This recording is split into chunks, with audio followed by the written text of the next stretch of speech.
Hey, it's Saturday night, May 2nd, 2020. I was just thinking, I'm sitting here sewing for orthodontist office, I think, is what this order is for. They're going to open up on Monday, and they need masks, and they want a different color for each person so they don't confuse them, and I am trying to figure out how to do the nose piece for those. But anyway, I was thinking about World War II and Rosie the Riveter, and we don't give her enough credit for all she did because the men were at war, and heaven help us all, the women had to go back to work because they weren't, working to start with, I don't guess, in the home. I guess, the men had to carry around a sign that said men at work. We still do that. But I guess the women, well, anyway, we won't go down that route. I was just thinking about how the Bible says, don't withhold good to those from whom it is due when it's in your power to do it. And so I was thinking about how much I've enjoyed sewing and making these masks for people, and actually been praying for the different healthcare workers that will be wearing them. And then I was thinking, Rosie the Riveter. I'm like Rosie the Riveter in the World War II. I was talking to another family member this week, and I said, what do you think, Pop? That's my 99-year-old grandfather that recently passed. He was in his right mind when he went, and a World War II veteran, and killed a guard at a concentration camp and freed people who were still alive.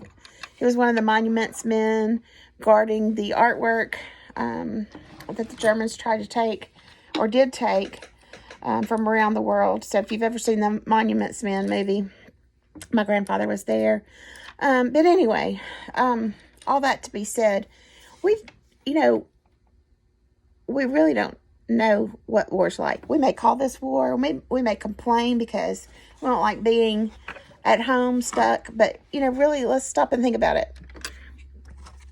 My grandfather would be appalled that we're comparing what we're going through to war. Our country is asking us to stay home and order takeout. And although it might be aggravating and isolating and frustrating, and now we're hiding our faces when we're out in public, we're hiding behind a mask. But our culture is really good at doing that with social media, because we show the pretty pictures on the internet. We don't show reality of what's really going on. Oh, by the way, this shirt, I know it's weird, but when you look down, it says wow. So I enjoy wearing it. I was just thinking about wearing a mask and being real and giving of ourselves rather than sitting home and feeling sorry for ourselves. And I was just thinking about, isn't that what Christ did? He gave of himself. He humbled himself, even to the point of death.